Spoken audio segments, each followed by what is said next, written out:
afternoon, friends. This is Vibhor here. So let's start our today's session. So today we are going to discuss another important topic of geography, optional paper 2, that is your agriculture, institutional factors, which will cover land holdings and land reforms. Simultaneously, we will also discuss some of the major problems associated with the Indian agriculture. In the last lecture, we discussed the infrastructural factor. In this lecture, we are going to discuss all the institutional factors regarding the agricultural development since the independence or even before independence. So this is again important. So basically, what is meant by institutional factors? So government of India has tried to change some laws regarding the land holding, suppose. For instance, regarding the land holding. That means basically there were two kinds of reforms. First reforms was related to the land. That means there was a land ceiling act, Tinashe reform, simultaneously abolition of zamindari, and simultaneously there were consolidation of land holding also. So these were the basic reforms which were made under the institutional factors. And secondly, we will also discuss the land holding capacity. Basically, in infrastructural factors, there are two major factors in the agriculture development. First is infrastructure factors. It will include your power, seeds, fertilizers, after that irrigation potential. Then there is the institutional factor which deals with the land reforms and land holdings. So let's discuss the first topic of land reforms. So basically land reforms were did or done immediately after the independence, suppose. 1947 मध्ये ज्या वेळेला भारताला स्वातंत्र्य मिळालं त्यावेळेला भारत सरकारने even 1947च्या अगोदर सुद्धा भारतामध्ये लँड रिफॉर्म झालेले. भारतामध्ये सर्वात पहिलं लँड रिफॉर्म्स 1948च्या दरम्यान तुमच्या मद्रासमध्ये झालेलं होतं. त्या ठिकाणी तुमचे काही कन्सॉलिडेशन वगैरे करण्यात आलेलं होतं आणि लिगली आपण 1991 मध्ये लँड रिफॉर्म्स केलेले. आता लँड रिफॉर्मचा नेमका उद्देश काय होता की तुम्ही भूमीमध्ये ज्या काही सुधारणा केल्या. So what are the basic objective of that land reforms? So the basic aim was at improving the ownership, distribution and use of land. ह्या काळामध्ये भारतामध्ये मोठ्या प्रमाणात जमीनदारी सिस्टीम प्रिव्हील करायची. जमीनदारीमध्ये एकाच व्यक्तीकडे मोठ्या प्रमाणावर लँडचा आपण म्हणतो ना, ज्याला आपण संचय करणं म्हणतो, तसं असायचं. आणि अति म्हणजे एका 1% लोकांकडे तुमची 99% लँड आहे, तुमच्या 99% लोकांकडे फक्त 1% लँड आहे. So this was a kind of inequality. तर ही इनइक्वॅलिटी संपवण्यासाठी भारत सरकारने काही लँड रिफॉर्म्स आणले होते. जसं की हिच्यामध्ये जो फर्स्ट ऑब्जेक्ट होता that was the distribution of land. जसं की यावेळेला एक तत्व आणलं होतं, कसेल त्याची जमीन, की म्हणजे जो टिनंट असेल, जो ती जमीन कसत असेल, तोच त्या जमिनीचा मालक म्हणून ग्राह्य धरला जाईल. स्वातंत्र्यप्राप्तीनंतर आपलं संविधान वास्तविकतेत आलं आणि संविधान आल्यानंतर सगळ्यात पहिली जी काही अमेंडमेंट किंवा सगळ्यात पहिली जी काही घटना दुरुस्ती आपण केलेली, ती घटना दुरुस्ती ही रिगार्डिंग ॲबॉलिशन ऑफ जमीनदारी सिस्टीम होती. की जमीनदारी सिस्टीमला आपल्याला संपवायचं. 1951 मध्ये ॲबॉलिशन करण्यात आलं, पण जसं मी सांगितलं 48 मध्ये काही काही ठिकाणी मद्रासमध्ये अगोदरच करण्यात आलं होतं. Bengal, which was the worst affected part of India due to this zamindari system, has implemented this during the 1954-55. हिच्यामध्ये काही बेसिक चेंजेस या ठिकाणी करण्यात आलं होतं. जसं की लँड सिलिंग ॲक्ट करण्यात आली होती. लँड सिलिंग म्हणजे एका गिवन प्रपोर्शनपेक्षा जास्त जमीन तुमच्याकडे असणार नाही. सपोज 200 एकरची लँड सिलिंग ठेवली. If I am holding 800 of acres, so extra 600 acres will be distributed among the tenants, suppose, who were cultivating that land from the numbers of years, or that land will be simply distributed among the citizens of that rural, suppose, that village. त्या गावाच्या लोकांमध्ये ते distribute करून दिली जाईल. आणि simultaneously consolidation देखील करण्यात आलं होतं. कन्सॉलिडेशनचा अर्थ होतो की तुम्ही जमिनीला एकत्र आणलेलं आहे. बिकॉज ह्या वेळेला एक मोठा प्रॉब्लेम हा होता की आपल्याकडे लँड होल्डिंग साईज जे land holding size of Indian farmers is quite less. 70% of Indian farmers holds less than 2.5 acres of land, and this is even quite unequal distribution of land all over the India, suppose. So अनेक लोकांकडे अर्धा acre, 1 acre, 1.5 acre, 2 acre अशा जमिनी होत्या. या जमिनीमध्ये मोठ्या प्रमाणावर काही मेकॅनायझेशन सुद्धा करण्याला स्कोप नव्हता, काही रिफॉर्म्स देखील करण्याला स्कोप नव्हता.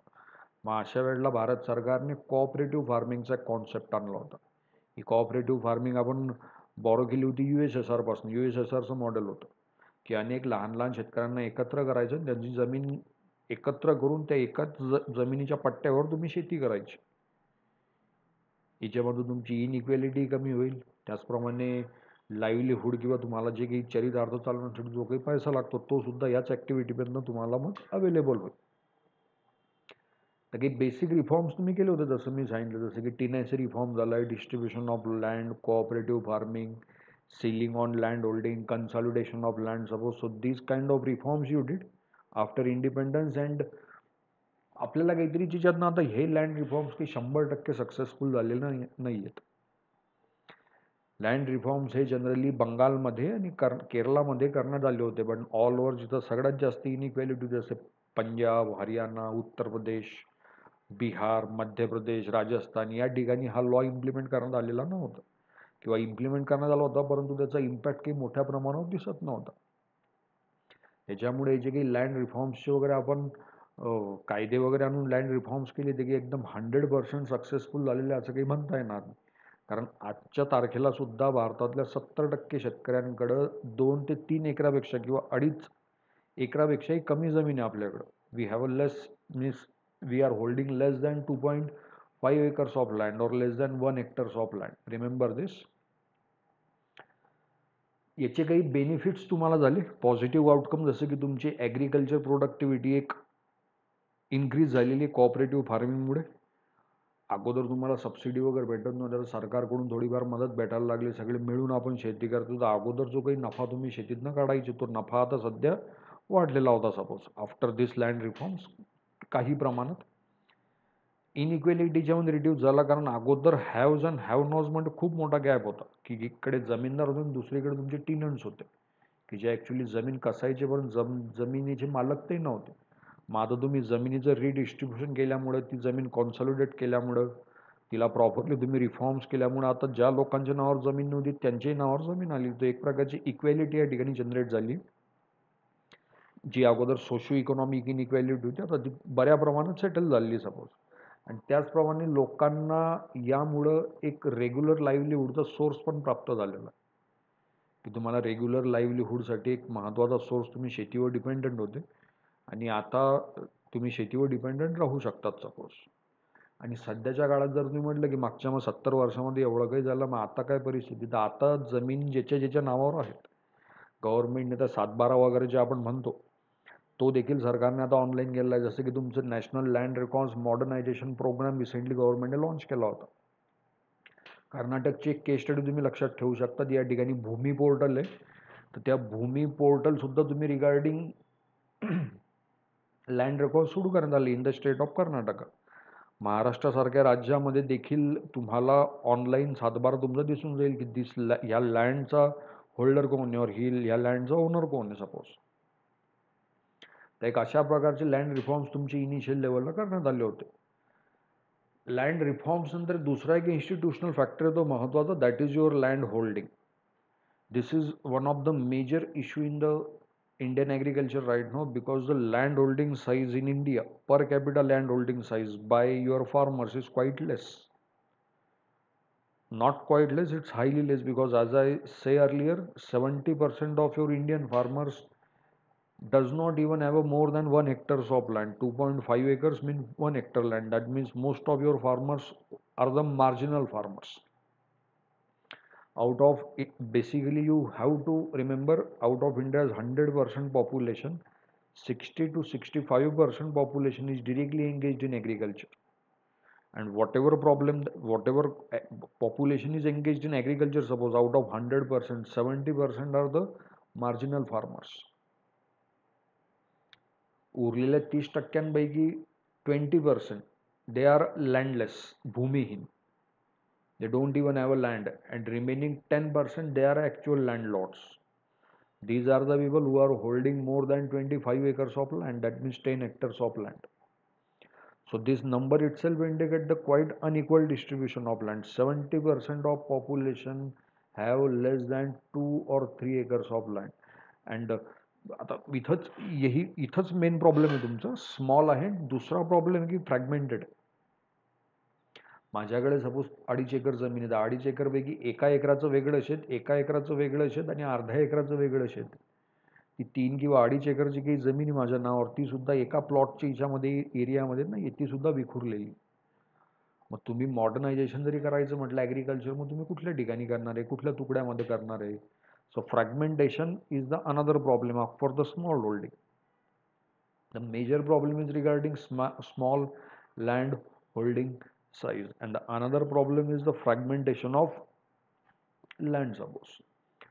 And the important cause or reason why we are holding a very less land or why our land is fragmented, so that is because of your tradition. भारतीय संस्कृतीमध्ये generally जमीन on करणं हे एक status symbol असतं किंवा आपल्याकडे ती परंपरा आहे. सपोज जमीन थोडीफार शेती तुमच्या नावावर असली पाहिजे. आणि दुसरी गोष्ट अशी असते की जिच्या नावावर शेती असेल ती शेती त्याच्या मुलांच्या नावावर होती, की जसं माझ्या वडिलांच्या नावावर 10 एकर जमीन आहे suppose, and we are 2 brothers, so both of us will get 5 acres of land. भावाला 5 एकर आणि मला 5 एकर. त्याच्यानंतर अजून मला 2 मुलं असतील तर 2 मुलांचे एकाच्या नावावर 2.5 एकर, दुसऱ्याच्या नावावर 2.5 एकर. तर this is the fragmentation due to the tradition, due to the hierarchy और generation. Suppose generation to generation, generation to generation 10 एकराची जमीन शेवटी 1 एकरावर तुम्ही येत असतात. So this is the reality, not in Maharashtra but पूर्ण भारतामध्ये हीच रियालिटी.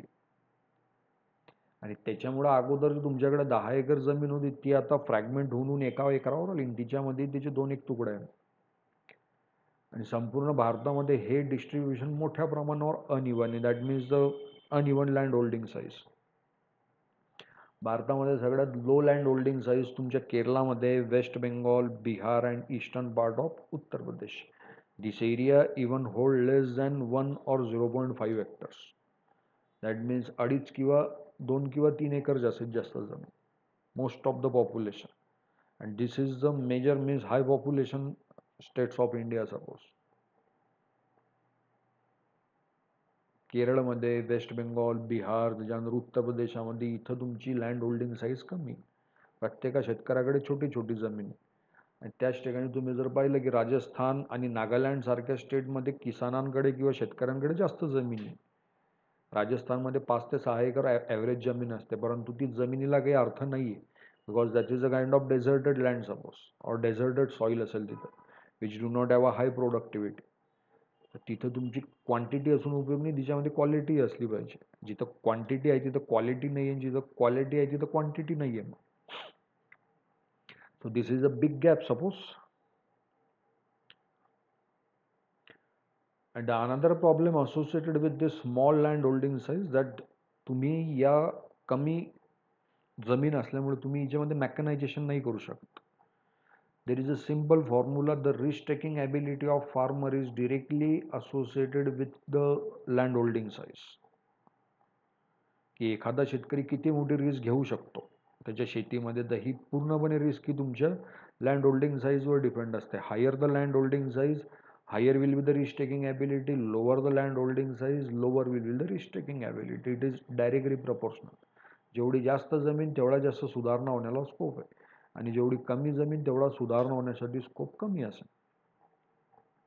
हे लक्षात ठेवा तुम्ही. 2 basic main institutional factors, land reforms, की कशा प्रकारे ॲबॉलिशन ऑफ जमीनदारी झाली, लँड सिलिंग ॲक्ट आणला, कन्सॉलिडेशन ऑफ लँड झालं, कोऑपरेटिव्ह फार्मिंग आली, त्याचे पॉझिटिव्ह आउटकम काय, आणि आता तर आपल्याकडे पोर्टल्स आहे सपोज. आणि दुसरा मुद्दा आहे तुमच्या लँड होल्डिंगचा. So always remember we have a less land holding. If you are comparing your farm size with the US farm size. अमेरिकेमध्ये तुम्ही जर गेले तर अमेरिकेमध्ये एका सामान्य शेतकऱ्याच्या नावावर 500 ते 700 एकर जमीन असते. ॲव्हरेज जमीन, average land holding size in US. अमेरिकेमध्ये 500 acres, 700 acres are the normal numbers. आणि आपल्याकडे अख्खा गावाची मिळून पण एवढी जमीन नसते. मग तिकडचा शेतकरी सधन काय, अमेरिका श्रीमंत काय, तर मग हे कारण आहे. तिकडचा शेतकरी पण करोडपती. 100% मेकॅनायझेशन आहे. 1000 एकर जमिनीला माणसाकडनं करणं परवडणारच नाही तुम्हाला. You have to use the machines, tractors, thresher, trailers, harvester, irrigation, drip irrigation, sprinkler irrigation. It's not a manual work. युरोपामधले, अमेरिकेमध्ये अनेक ठिकाणी शेती करण्यासाठी आता चीनमध्ये रोबोट्स आलेले, AI आलेला आता पूर्णपणे. तुम्ही विचार करा की त्या देशांमध्ये AI शेती करताय आणि आपल्याकडे शेती करण्यासाठी लोकांकडे अजून जमीन नाही. So over here you can compare the situation of developed country and developing country. Why India is quite backward? So this is the major reason. Most of its population is engaged in agriculture. And this is the situation of agriculture. Most of your farmers are not even holding appropriate farm size. They have a less size, and that they have a less farm size or small farm size, and that farm is even fragmented then. So this is the issue. Next we will discuss the major agriculture problem associated with the major agriculture problems of India. Suppose की आपल्याकडे main शेतीमध्ये काय problem, तर हे तुम्ही लक्षात ठेवा. We are discussing this topic institutional factors, geography optional paper 2. We discuss land reforms, we discuss land holding size or land holding, and next we will discuss the major agriculture problems of India. So the first problem is regarding irrigation. This we already discussed in the previous lecture, but again we will discuss some facts. Suppose irrigation is the main problem.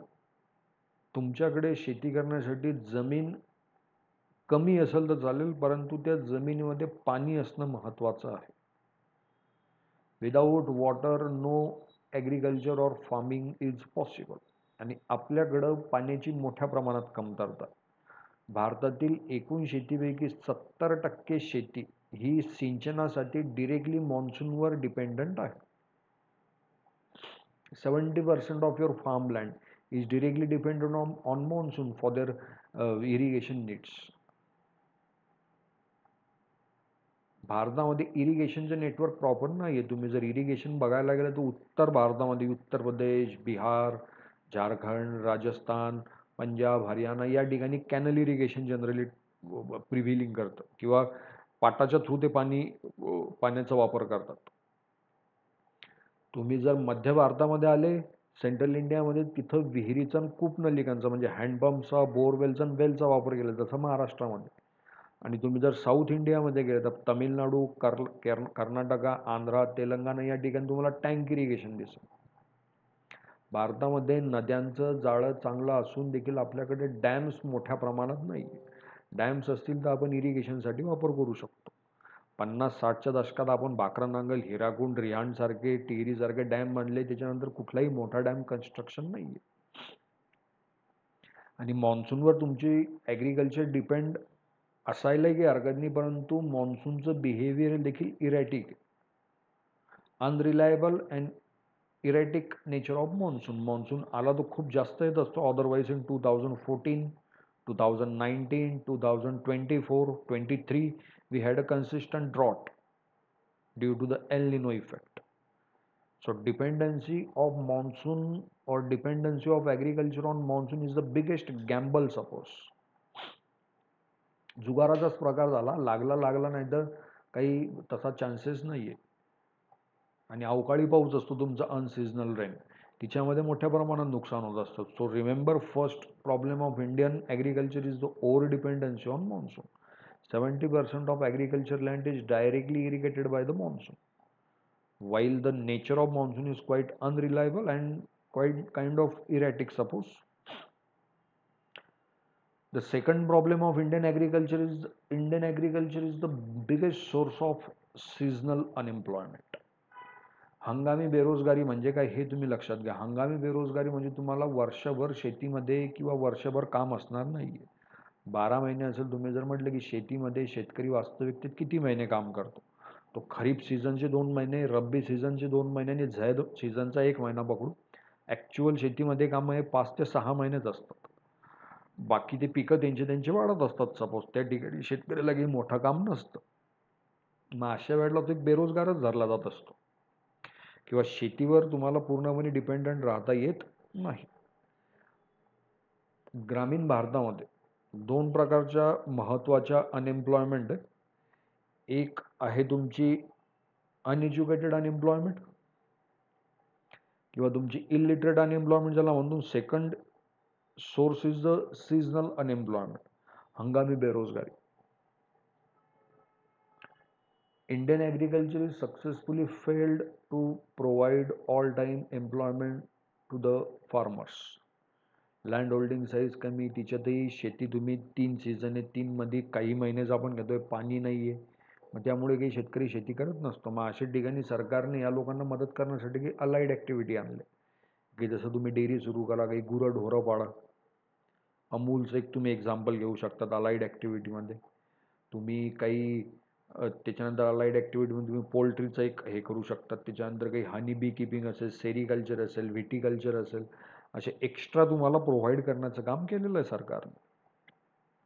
त्याचप्रमाणे सध्या देखील तेच परिस्थिती. तर सध्या भारत सरकार तुम्हाला मग प्रधानमंत्री किसान सन्मान निधी आहे. मोदी सरकार दरवर्षी तुम्हाला प्रत्येक शेतकऱ्याला, सीमांत शेतकऱ्याला, मार्जिनल फार्मरला वर्षाचे 6,000 रुपये देत असते. 2-2 हजाराचे 3 टप्पे असतील, तर 3 इन्स्टॉलमेंट्स ऑफ 2,000 रुपीज इच. हे तुम्ही सोल्युशनमध्ये वगैरे टाकू शकता. तुम्ही इरिगेशनमध्ये म्हटलं की इरिगेशनमध्ये काय सोल्युशन आहे? तर इरिगेशनमध्ये तुम्ही ड्रीप इरिगेशन, स्प्रिंकलर इरिगेशन, तुम्ही रिव्हर लिंकिंग प्रोजेक्टबाबत सांगू शकतात. मोदी सरकारने प्रधानमंत्री कृषी सिंचाई योजना एक आणलेली आहे. त्याच्यानंतर इंटिग्रेटेड इरिगेशन स्कीम आहेत आपल्याकडे. कमांड एरिया डेव्हलपमेंट एरियाचा एक प्रोग्राम होता, drought prone area development programme, असे अनेक प्रोग्राम्स मग सरकारने दिलेले. परंतु जो प्रॉब्लेम एक्झिस्ट करतो होता तेव्हाही, तो आताही एक्झिस्ट करतो. हे लक्षात घ्या. सेकंड प्रॉब्लेम मी तुम्हाला सांगितलं इकॉनॉमीशी रिलेटेड आहे. मग इथं तुम्हाला प्रधानमंत्री किसान सन्मान निधी, त्याच्यानंतर कृषी सिंचाई योजना, त्याच्यानंतर काही वेगवेगळ्या राज्य सरकारच्या योजना असतात. असे तसे करून तुम्हाला पैसे दिले जात असतात, विम्याचे वगैरे म्हणा तसे. Because even government know that agriculture, Indian agriculture is the biggest source of seasonal unemployment in India. लक्षात ठेवा तुम्ही. Third problem of Indian agriculture is regarding seeds, the quality of seeds and the quantity of seeds. भारतामध्ये 3 प्रकारच्या सीड्सच्या quality तुम्हाला दिसत असतात. पहिली असते हायब्रिड सीड. हायब्रिड म्हणजे तिच्यामध्ये 2 वेगवेगळ्या प्रजातींना, बियांना संकरित करून एक नवी प्रजात बनवली जाते, ज्याला तुम्ही हायब्रिड म्हणता. दुसरी असते तुमची जेनेटिकली मॉडिफाईड, जसं बीटी ब्रिंजल झालं, बीटी कॉटन झालं, बीटी मस्टार्ड झालं तुमचं. But these are a kind of controversial issues, this genetically modified. And the next is the HYV, high yielding variety of seeds. These seeds were basically evolved after the Green Revolution in 1970s. Before that we used to use the hybrid seeds, but after the coming of your Green Revolution, HYV seeds come into the market and they have basically provided impetus or force to the Green Revolution. कारण हरित क्रांती येण्यामागं तुमच्या इरिगेशनची जेवढी भूमिका होती, त्याच्यानंतर फायनान्सची जेवढी भूमिका होती, तेवढीच भूमिका तुमच्या जास्त उच्च उत्पादन देणाऱ्या बियाण्यांची होती, ज्याला आपण हाय यील्डिंग व्हरायटी ऑफ सीड्स म्हणतो. परंतु आता देखील सीड्सचा प्रॉब्लेम आहे. तुम्ही जर हाय यील्डिंग व्हरायटी ऑफ सीड्स घ्यायला गेले, त्याच्या काही लॅकुना अशी की तिथं मध्ये फक्त राईस आणि व्हीट आणि कॉर्नच्याच अवेलेबल आहे. त्यातल्या त्यात त्यांच्या प्राइजेस म्हणजे व्हरायटी कमी, प्राइजेस खूप एक्सेसिव्ह असतात. सो दीज एक्सेसिव्ह और एक्झॉर्बिटंट प्राइजेस कुड not be afforded by the marginal farmers. ज्या शेतकऱ्यांकडे कमी जमीन असेल सपोज, ते शेतकरी मग एवढे महागडी बियाणे काही घेऊ शकत नाही. मग अशा वेळेस सरकारने 1963मध्ये तुमची नॅशनल सीड कॉर्पोरेशन एक ओपन केली, राष्ट्रीय बियाणे महामंडळ. 1969मध्ये तुम्ही राज्य बियाणे महामंडळ, या म्हणजे स्टेट सीड्स कॉर्पोरेशन तुम्ही ओपन केलेलं आहे. शेतकऱ्यांना आता सुद्धा सरकार सबसिडीवर बियाणं देत असतं. प्रधानमंत्री किसान सन्मान निधी मी सांगितली, इवन त्या पैशाचा उपयोग तुम्ही बियाणं घेण्यासाठी देखील करू शकतात. तर प्रॉब्लेम आहे, तर सरकार तुम्हाला सोल्युशन सुद्धा देते. तुम्ही national seed corporation, state seed corporation, Pradhanmantri Kisan Samman Nidhi, subsidy provided by the state government, central government.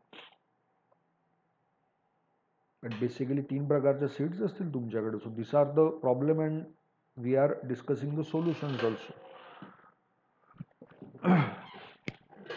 The next problem is regarding the manures, fertilizers and biocides. Suppose की खतांची किती गरज आहे आपल्याला, खतांची गरज किती, फर्टिलायझर्सची गरज किती आणि आपण वापरतो किती.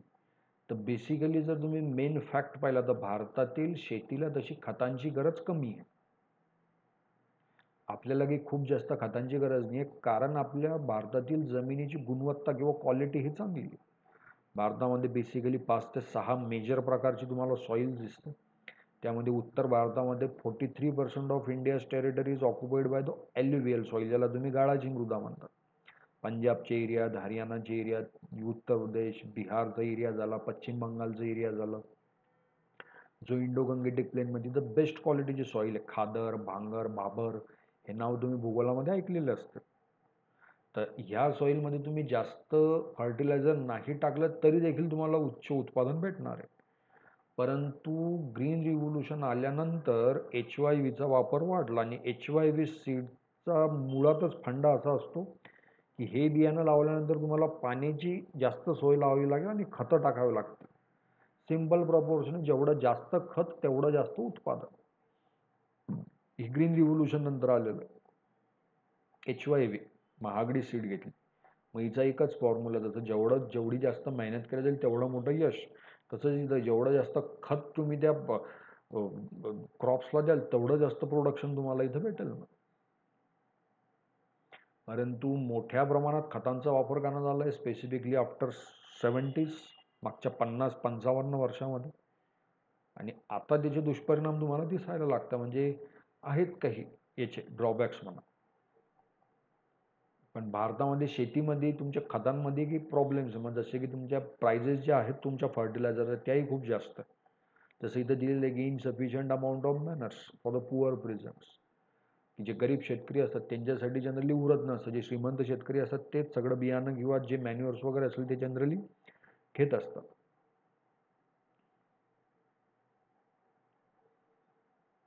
अगोदर तुम्ही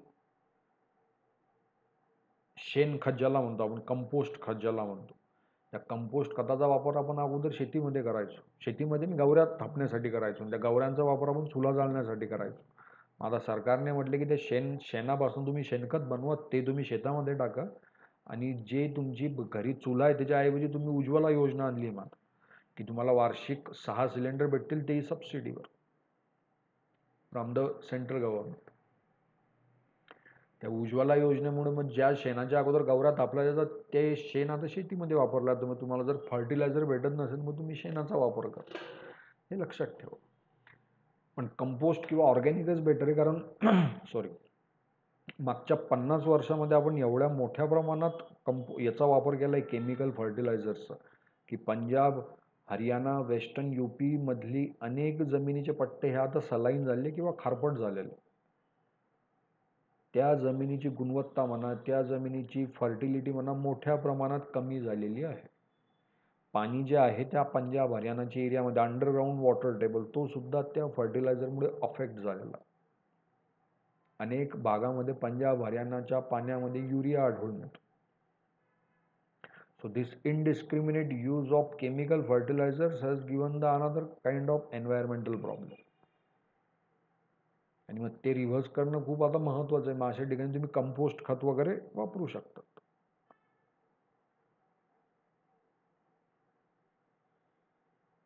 So remember this problem regarding manures, fertilizers and biocides. तुम्ही इथं देखील सरकारने तुम्हाला सबसिडी दिलेलीच. युरियाच्या बॅगवर तुम्हाला सबसिडी भेटतच असते.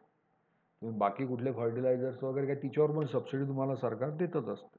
आणि सबसिडी नाही दिली तरी डिरेक्टली तुम्हाला मी जसं सांगितलं की किसान सन्मान निधी त्याचा देखील पैसा तुम्ही इथं वापरू शकता. So remember this. The another major problem is regarding soil erosion. इथं फोटोमध्ये जे तुम्हाला दिसतं याला गली इरोजन म्हणत असतात, की एवढा पाऊस पडला सपोज, अगोदर झाडे वगैरे होते, फॉरेस्ट वगैरे होतं तर पाणी शोषला जायचं, पण आता पाणी जमिनीवरून वाहून जातं. वाहता वाहता त्यांनी संपूर्ण जमीनच आपल्यासोबत वाहून नेली. मोठमोठे गड्डे पडणे, शेतीच्या शेती गायब होण्याचे याला सॉईल इरोजन म्हणत असतो आपण. सॉईल इरोजनचे प्रमाण भारतामध्ये मोठ्या प्रमाणावर वाढलं.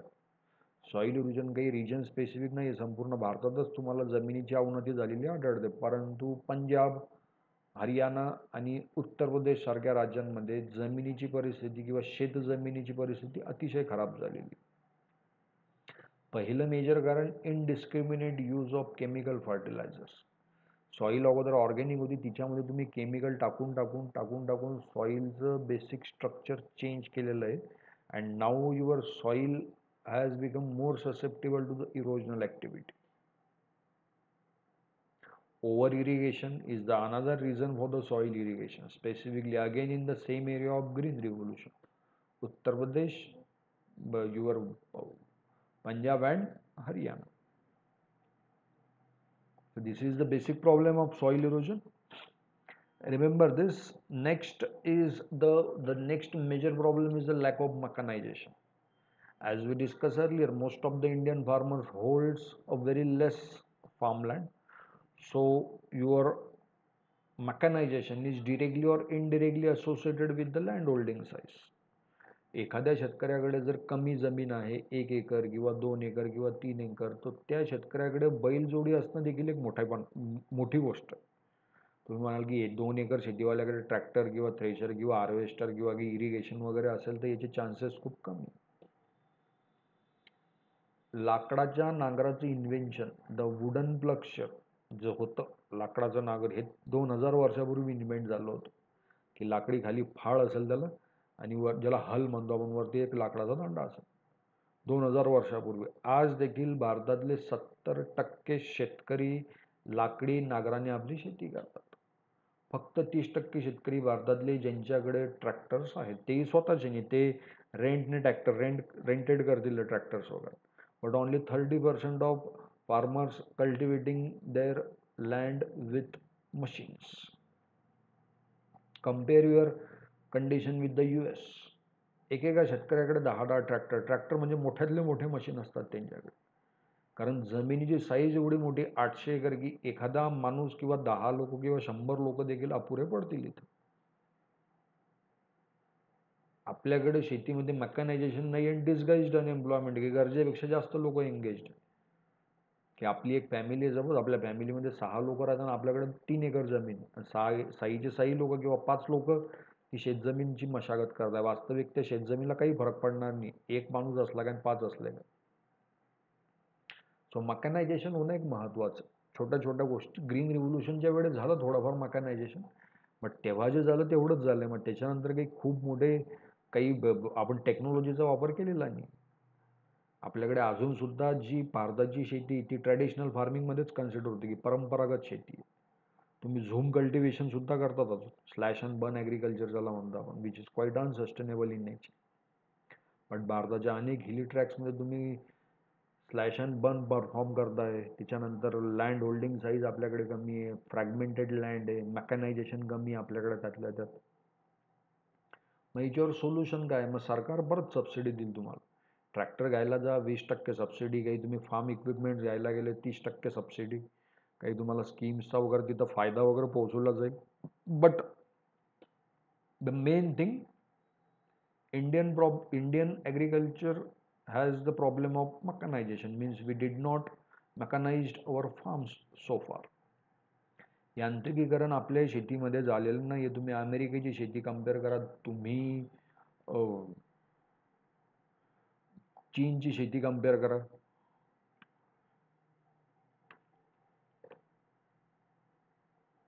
मोठ्या प्रमाणात मेकॅनायझेशन त्या ठिकाणी झालेलं आहे. आणि शेवटचा प्रॉब्लेम एक आपण बघू, स्कॅर्सिटी ऑफ कॅपिटल. शेती करण्यासाठी पैसा लागत असतो.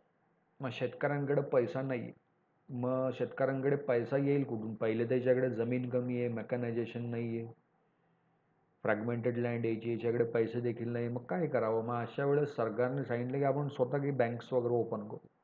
जशी नाबार्ड, नॅशनल ॲग्रिकल्चर बँक ज्याला म्हणत असतो आपण, नाबार्ड एक तुम्ही ओपन केली. सगळ्यात अगोदर तुम्ही सेंट्रल कोऑपरेटिव्ह बँक्स ओपन केलेल्या होत्या, केंद्र सहकारी बँका. त्याच्यानंतर सहकाराचं जाळं अख्ख्या महाराष्ट्रात किंवा अख्ख्या भारतात पसरलं. मग त्याच्यानंतर स्टेट कोऑपरेटिव्ह बँक झाल्या, राज्य सहकारी बँका ज्या आपण स्थापन केल्या. कमर्शियल बँक्स तुमच्या काही याला आल्या, जशा RRB झाली, नाबार्ड झाली. ह्या व्यापारी बँका होत्या की ह्या डायरेक्ट लोन वगैरे प्रोव्हाइड करायचे शेतकऱ्यांना.